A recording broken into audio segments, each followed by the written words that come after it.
Chess పెయిరింగ్స్ ఎలా work అవుతాయో చూద్దాం. ఫస్ట్ చెస్‌లో స్టార్టింగ్ ర్యాంక్ ఎట్లా డిటర్మైన్ చేస్తాం? రేటింగ్ డిసెండింగ్ ఆర్డర్‌లో తీసుకుంటాం. ఎవరైతే ఎక్కువ రేటెడ్ ఉంటారో వాళ్ళు ఫస్ట్ బోర్డ్, సెకండ్ బోర్డ్ అలా ఉంటుంది. అన్‌రేటెడ్స్‌కి రేటింగ్ 0 అని తీసుకొని స్టార్టింగ్ ర్యాంక్ ఆల్ఫాబెటికల్ ఆర్డర్ ఉంటుంది. పెయిరింగ్స్ ఎలా వర్క్ అవుతాయి? ఇప్పుడు 11 మెంబర్స్ ఉన్నారు కాబట్టి 11థ్ ప్లేయర్‌కి బై ఇచ్చేస్తున్నాము.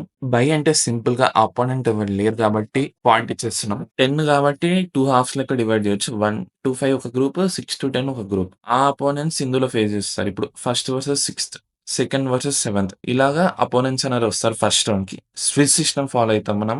చెస్‌లో అయితే నాకౌట్ కూడా ఏముండదు. అన్ని రౌండ్స్ ఆడొచ్చు మనం. ఇది ఫస్ట్ రౌండ్ పెయిరింగ్ మీకు అర్థమైనట్టుంది. రేటెడ్స్ ఎవరైతే ఎక్కువ ఉంటారో వాళ్ళు ఫస్ట్ బోర్డ్, సెకండ్ బోర్డ్ అలా ఉంటారు. అంత పెద్ద అడ్వాంటేజ్ ఏమి ఉండదు ఇక్కడ.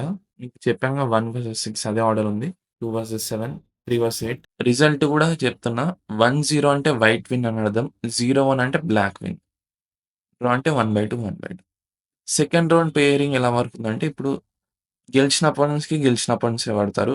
1 పాయింట్ వర్సెస్ 1 పాయింట్, 0 వర్సెస్ 0 అంటే ఓడిపోయిన వాళ్ళకి ఓడిపోయిన వాళ్ళే పడతారు. ఆల్రెడీ ఫేస్ చేసిన అపోనెంట్‌కి మళ్ళీ ఆడరు. రిపీట్ అవ్వరు అపోనెంట్స్ అనేది. ఇది గుర్తుపెట్టుకోండి.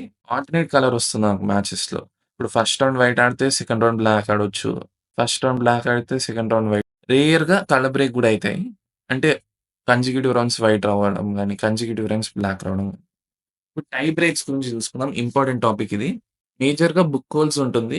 తర్వాత డైరెక్ట్ ఎన్‌కౌంటర్ అవేమంత అవసరం లేదు. Number of wins. Main book holes ఎట్లా కాలిక్యులేట్ చేస్తారు. ఇప్పుడు ఫస్ట్ ప్లేయర్‌కి 3 ½ ఉన్నారు కాబట్టి టై బ్రేక్ అవసరం లేదు. ఎందుకంటే టై ఎవరు లేరు. సెకండ్, థర్డ్, ఫోర్త్‌కి ముగ్గురికి 3 వచ్చాయి.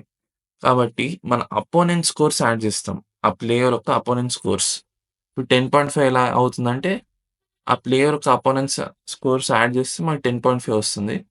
ఇది గుర్తుపెట్టుకోండి. అపోనెంట్‌తో మనం ఓడిపోయినా, గెలిచినా ఆ స్కోర్ అనేది కౌంట్ అవుతుంది. సేమ్ తర్వాత అపోనెంట్ కూడా చూద్దాం. తర్వాత అపోనెంట్ కొద్దిగా డిఫరెంట్ కేస్ ఏందంటే బై వచ్చింది. బై అన్న వాక్ ఓవర్ వచ్చినా ఏమవుతుందంటే మన ఓన్ పాయింట్స్ యాడ్ అయితాయి. ఇప్పుడు తను 3 పాయింట్స్ స్కోర్ చేస్తున్నాడు కాబట్టి తనకి ఆ 3 పాయింట్స్ యాడ్ అయితాయి. ఇదొక అడ్వాంటేజ్ కూడా అనొచ్చు. వాక్ ఓవర్ ఇంకా బై బుక్ హోల్స్‌లో కొద్దిగా హెల్ప్ చేస్తుంది. మేజర్ టై బ్రేక్ ఇది. పాయింట్స్ సేమ్ ఉన్నాయి కాబట్టి మనం బుక్ హోల్స్ కంపేర్ చేస్తున్నాం. లేకపోతే అవసరం లేదు. మీకు పెయిన్స్ అనేవి అర్థమైనాయి అనుకుంటాను. స్విస్ సిస్టమ్, నాకౌట్స్ ఉండవు. అన్ని రౌండ్స్ ఆడొచ్చు. ఆల్టర్‌నేట్ కలర్ వాడతాం. ఈ వీడియోని ఎక్కువ మందికి షేర్ చేయండి. యూజ్‌ఫుల్ వీడియో అనుకుంటా. చెస్ పెయిరింగ్స్ ఎలా తెలుసుకోవాలని. పెయిరింగ్స్ అంటే సింపుల్‌గా డ్రా అనుకోవచ్చు. ఫిక్చర్స్ అనుకోవచ్చు.